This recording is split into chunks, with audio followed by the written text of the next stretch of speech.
Our first speaker tonight is Dr. Elizabeth or Beth Fauth, Associate Professor in Human Development and Family Studies at Utah State University. Dr. Fauth received her bachelor's degree in psychology from Syracuse University and her master's and PhD in Human Development and Family Studies from Penn State University. Currently, Dr. Fauth teaches undergraduate and graduate classes in gerontology and is the graduate coordinator in her department. She conducts research on stress and well-being in family caregivers of people with dementia, developing and evaluating psychoeducational and therapeutic interventions for dementia caregivers, and studies staff interactions, emotions, and activities that promote quality of life in people with dementia. She also studies psychological and social correlates of functional ability and performance of everyday activities in late life. Dr. Fauth and I met while studying at Penn State and have crossed paths since then at many gerontology conferences. I've always been impressed with her excellent research, and I'm happy that she's able to join with us this evening. Welcome, Dr. Fauth.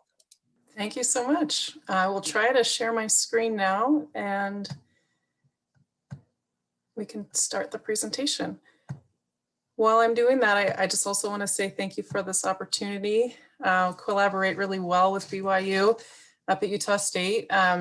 Wish I could see people in person. We do miss the old format of being able to see people face to face, but this is a fantastic alternative. So yeah, my presentation is about caregivers of people with dementia. And in general, I think you'll see from the theme here that caregivers are doing incredibly valuable work and are reluctant to ask for help. So that's why I titled this Supporting Our Biggest Supporters.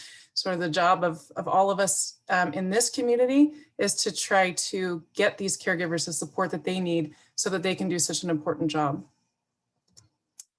So as many of you are aware, the rates of Alzheimer's disease and related dementias are increasing.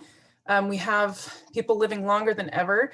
And one of the results of that is this increase in Alzheimer's because it is an age-related disease. So for example, just in the state of Utah, in a 5-year period from 2020 to 2025, we expect to see a 23.5% increase in Alzheimer's disease. So when we say increase, it is definitely increasing. I have a lot of people ask me what's the difference between Alzheimer's disease and dementia. So I always want to start there so we're on the same page. Alzheimer's disease is the most common kind of dementia. We say that dementia is basically an umbrella term in that there's many different kinds of dementia, with Alzheimer's being the most common. So we tend to use these terms kind of interchangeably throughout this presentation. I may say dementia or Alzheimer's, recognizing it's kind of like saying Kleenex and tissues, right? Kleenex is a well-known brand of tissues, and sometimes you can use those interchangeably. So when I talk about Alzheimer's, I really generally mean the bigger term of Alzheimer's disease and dementias that are similar to it. One of the unique things about dementia is that it is progressive and it is a long course of disease. So generally caregivers are caring for their loved one between 5 and 20 years, 20 being quite extreme. That's not as common, but when we're talking about care provided over years and not months, then we certainly can understand sort of the chronic stress that caregivers are under. People associate Alzheimer's and dementia with memory loss, and certainly that's the most pronounced symptom. But as I'm going to show you next, there's a lot of other symptoms that make this a particularly challenging condition for people to live with and to care for.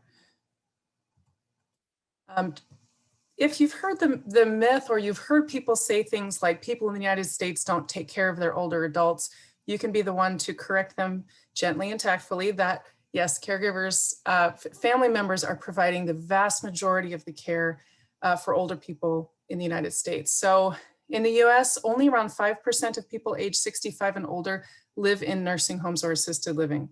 When I ask my students what they think the percent is, they often say up to 40%. So most people are living at home. The majority, so 70% of caregivers, family caregivers, have no paid help. So they're doing it entirely on their own.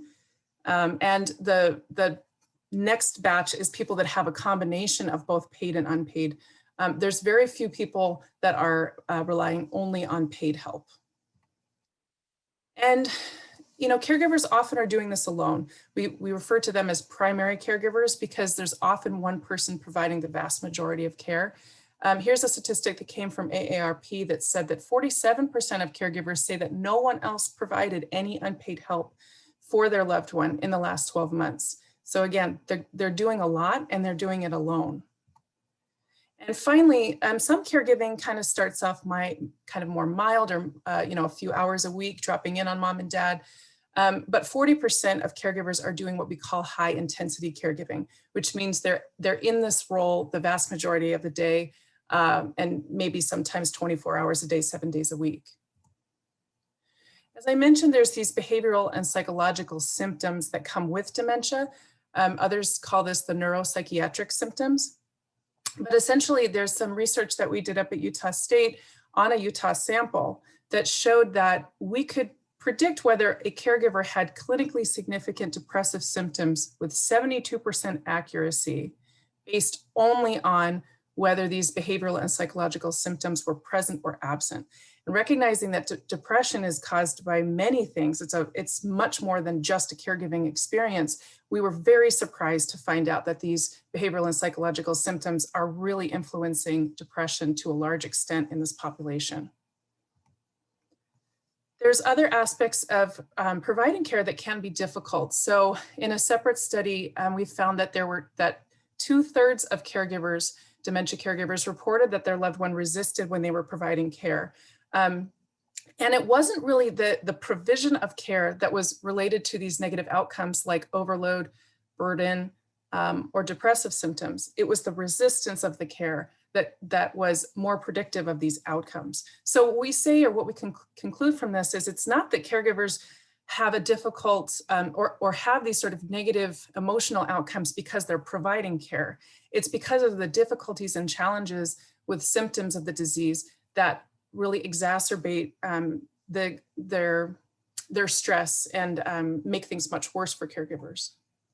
So here we have just a diagram here where there's lots of research that supports this relationship between chronic stress, so exposure to these behavioral symptoms, and also there's some interesting research that's not about just the exposure to the problems, but how stressful caregivers perceive the problems to be. And so with this kind of general relationship, this kind of guides a lot of my research. It gives us a good point of intervention. So if we know that the chronic stress is leading to depressive symptoms and poor health in our caregivers, then we can do something about the process, either to reduce the exposure to the behaviors or to try to improve caregivers' perceptions of these behaviors. And so one area of research which is quite promising when we say, how do we help? How do we intervene? A very effective intervention is respite. And the definition is a pause or temporary cessation, an interval of rest. And our caregivers certainly deserve rest. Okay, so it's getting a break from the role. There are formal services like adult day services that caregivers can bring their loved one to. Much less expensive perhaps is to try to share care duties with other members of the family.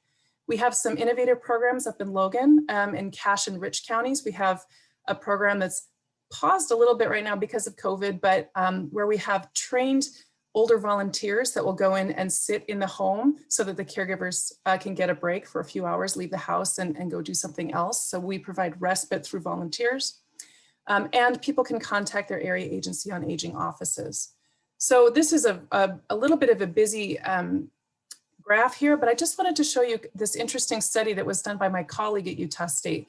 She was able to show that these stressful biomarkers, so things like hormones, like cortisol is a stress hormone, we can compare people on days where they've used respite and not used respite. And we can show that the stress patterns are much better on days where caregivers can get a break. A really common intervention is what we call psychoeducational interventions. Caregivers need to know about the disease. They need to know what to expect. They need to know which symptoms are likely to occur and some innovative ways to help resolve those challenges. Psychoeducational interventions can also be used to try to get others on board. So in a family intervention, typically it's trying to get other families other family members to take over some of the work so that it's not relying just on the single primary caregiver. And of course, teaching caregivers some stress management techniques is highly effective. This is results from a study done in Utah and in 3 other states. And we were able to show through a family intervention where caregivers were meeting with a counselor in 2 individual sessions and then with their family members for 4 sessions, so 6 total. And we could see that caregivers showed reduced family conflict, increased satisfaction with their social support network, and increased quality of life by attending these psychosocial interventions. And these were sustained over a year. So even after these sort of 6 sessions, which occurred over a few weeks, a year later, we were still seeing sustained benefits. There's another program we're doing in Logan right now where we're taking a form of therapy called acceptance and commitment therapy, and we have adapted it for an online self-help intervention. Typically ACT is done with a therapist, but it's not very cost effective and a lot of people don't want to attend therapy. So we're trying to see if we can build skills in this area through these 10 sessions that take about 20 minutes each. And our pilot research on this has also shown really positive benefits across every outcome that we measured. So depressive symptoms decreased, positive aspects of caregiving increased, and so on. So here we are back to this idea that we can intervene. And I'm hoping that by some of the data that I've shown you, including work that's been done in Utah, that we are able to try to buffer the stress relationship between this chronic exposure to stress and these poor outcomes for caregivers. And so in general, what we know works really well is to give caregivers a break, right? To give them respite. We also can teach caregivers how to prevent behavioral symptoms from arising. So managing difficult behaviors a little better so that they don't come back or that they resolve quicker. And helping caregivers with their reactivity to stress. So helping them to perceive that these behaviors are not quite as stressful. And it doesn't mean that we minimize the experience of caregivers. In fact, we don't want them to avoid their thoughts. We don't ACT teaches us that we want people to be very present focused, meaning if the behavioral symptom is happening, don't worry about the past or the future, sort of focus on the moment. And that can help resolve kind of the added tricks that your brain tends to play on you when you're in a state of kind of heightened stress.